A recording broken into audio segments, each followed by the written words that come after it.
Boss is back కొత్తగా ఉంది physique. పూర్తి వివరాలకు చదవండి రేపటి సాక్షి హైదరాబాద్ ఎడిషన్. వైఎస్ఆర్సీపీ రాష్ట్ర అధ్యక్షుడు మాజీ ముఖ్యమంత్రి వైఎస్ జగన్మోహన్ రెడ్డి మీద అనుచిత పోస్టులు పెట్టిన టీడీపీ నాయకుల మీద కర్నూలు 2 టౌన్ పోలీస్ స్టేషన్లో వైఎస్ఆర్సీపీ నాయకులు ఫిర్యాదు చేయడం జరిగింది. దీనిపై మాట్లాడేందుకు వైఎస్ఆర్సీపీ నాయకులు ఉన్న వారితో మాట్లాడదాం. చెప్పండి, ఎటువంటి కంప్లైంట్స్ చేశారు, ఎవరు టీడీపీ నాయకులు ఈ విధంగా అనుచిత వ్యాఖ్యలు పోస్టులు చేశారని చెప్పేసి మీరు ఫిర్యాదు చేశారు? జగన్మోహన్ రెడ్డి గారి మీద అనుచిత వ్యాఖ్యలు చేయడమే కాకుండా ఆయన మీద అసభ్యకరమైనటువంటి పోస్టింగ్లు పెట్టినారు. అప్పుడు దాని మీద నారా లోకేష్ గారు పెట్టినారు, అలాగే అచ్చెన్నాయుడు గారు, అయ్యన్న పాత్రుడు గారు, వంగలపూడి అనిత గారు, వీళ్ళందరూ కూడా ఆయన మీద చెడు ప్రచారం చేస్తూ అసభ్యకరమైనటువంటి పోస్టింగ్లు పెట్టేందువల్ల వాళ్ళందరి మీద కేసు రిజిస్టర్ చేయమని 2 టౌన్లో మేము కంప్లైంట్ ఇవ్వడం జరిగింది. కాబట్టి ఇన్స్పెక్టర్ గారు కూడా కంప్లైంట్ తీసుకున్నారు.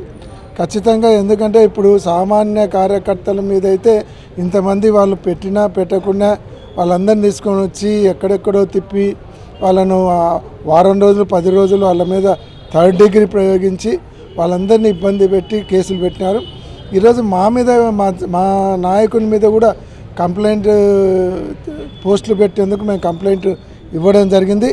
కాబట్టి వాళ్ళందరి మీద కూడా కేసు రిజిస్టర్ చేయాలని మేము డిమాండ్ చేస్తున్నాం. ఒకవేళ మీరు కనుక కేసు గవర్నమెంట్ ఉందని కేసు రిజిస్టర్ చేయకుంటే మేము న్యాయస్థానం ద్వారా మీ మీద ప్రెజర్ తీసుకొని వచ్చేదానికి ఖచ్చితంగా ప్రయత్నం చేస్తాం. మీరు చెప్పండి, అంటే ఇక్కడ రాష్ట్రంలో చాలా మటుకు ఇప్పుడున్న 5 నెలలు దాటింది. ఆ 5 నెలల్లో చాలా మటుకు మహిళల మీద అత్యాచారాలు జరుగుతున్నాయి, హత్యలు జరుగుతున్నాయి, లైంగిక దాడులు కూడా జరుగుతున్నాయి. అయితే అవన్నీ మరిచి పోలీసులు పట్టించుకోకుండా కేవలం ఈ యొక్క సోషల్ మీడియా యాక్టివిస్టులు కావచ్చు, లేకుంటే వైఎస్ఆర్సీపీ మద్దతుదారులు కావచ్చు, వాళ్ళ మీద కేసులు పెట్టడం, వారిని చిత్రహింసలకు గురి చేయడం ఎట్లా చూడొచ్చు అంటారు? ఇది కూటమి ప్రభుత్వం అంతా కూడా వైఎస్ఆర్సీపీ నేతల పైనే దాడి చేయాలని ఒక కుట్రతో ఈరోజు 6 నెలల నుంచి ఇది కొనసాగుతుంది. చిన్నపిల్లలు రోజు పేపర్ చూస్తే చిన్నపిల్లల కానుంచి మహిళల పైన చేయడము ఇవన్నీ కూడా చూస్తుంటే దానిపైన దృష్టి పెట్టకోకుండా మరి హోంమంత్రి ఒక మహిళ అయి ఉండి కూడా ఇలాంటివన్నీ ఏం పట్టించుకోకుండా ఈరోజు సోషల్ మీడియా పైన పడడము ఇది ఒక వైఎస్ఆర్సీపీ మీద కుట్ర పైన చర్య అని చెప్పేసి అనొచ్చు. ఈరోజు మరి ఈ విధంగా ఎక్కడ పడితే అక్కడ వైఎస్ఆర్సీపీ మహిళలను చూడకుండా సోషల్ మీడియా యాక్టివిస్టులు అందరినీ కూడా నిన్న గుంటూరులో మొన్న కూడా మరి సుధారాణి గారిని ఏ విధంగా హింసించి 4-5 రోజులు స్టేషన్లో పెట్టి స్టేషన్లు మారుస్తూ అసభ్యంగా మాట్లాడుతూ హింసలు పెడుతూ ఆ విధంగా చేస్తున్నారు.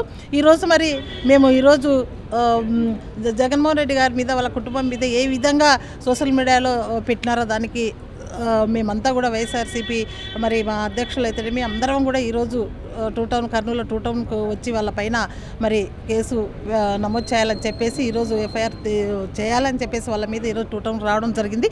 ఖచ్చితంగా దీనిపైన చర్యలు తీసుకోవాలని చెప్పేసి తీసుకొని ఎడల మేమంతా కూడా మరి మేము చేసే పని మేము చేసుకుంటామని చెప్పేసి ఈ సందర్భంగా తెలియజేస్తున్నాము.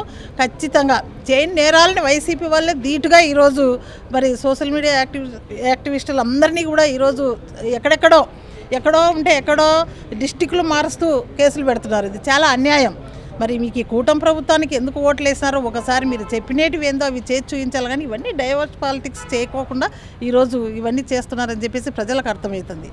మీరు చెప్పండి, అంటే ఎట్లా ఉంటుంది అంటే వైఎస్ఆర్ కాంగ్రెస్ పార్టీ హయాంలో ఉన్నప్పుడు కావచ్చు, ఈ యొక్క ఎన్నికల ముందు కావచ్చు, ఈ టీడీపీ నాయకులు నారా లోకేష్ కావచ్చు, అచ్చెన్నాయుడు వీళ్ళు వివిధ రకాలుగా ఈ యొక్క సోషల్ మీడియాను వేదికగా తీసుకొని చాలా మటుకు అసభ్యకరమైన పోస్టులు పెట్టారు కదా, మరి ఏమంటారు, ఎటువంటి యాక్షన్ తీసుకుంటే బాగుంటున్నారు?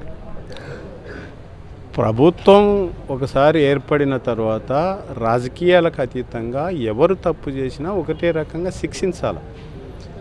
మన దురదృష్టకరమైనటువంటి విషయం ఏంటంటే ఇప్పుడున్న ప్రభుత్వము కేవలం కక్ష సాధింపు చర్యగా, అంటే ఇచ్చినటువంటి హామీలు ఎవరు అడగకుండా నోర్లు కట్టేసేటట్టుగా, భయభ్రాంతులకు గురి చేసేటువంటి విధంగా, ఎవరు నోరిప్పితే ఎవరు సోషల్ మీడియాలో మీరు ఇచ్చిన హామీలు నెరవేర్చండి అని అడగటం కూడా నేరమా? ఏంటి ఇంత దుస్థితి అసలు? అంటే పోలీస్ వ్యవస్థనంతా వాళ్ళ చేతుల్లో పెట్టి ఇష్టానుసారంగా భయపెట్టించి, ప్రాంతానికి సంబంధం లేకపోయినా ఎక్కడెక్కడో కేసులు పెట్టించి, ఇవాళ మేము కూడా కంప్లైంట్ ఇచ్చినాం, కేసులు బుక్ చేయండి. మరి అందరికీ సమన్యాయం చేయాలి కదా. ఎలక్షన్ వరకే పోలింగ్ వరకే రాజకీయాలు, పోలింగ్ తర్వాత మీకు అధికారం ఇచ్చినారు ఈ రాష్ట్రాన్ని ప్రజలను కాపాడమని చెప్పేసి, మీరు అలా కాకుండా ఒక సైడే చేస్తే.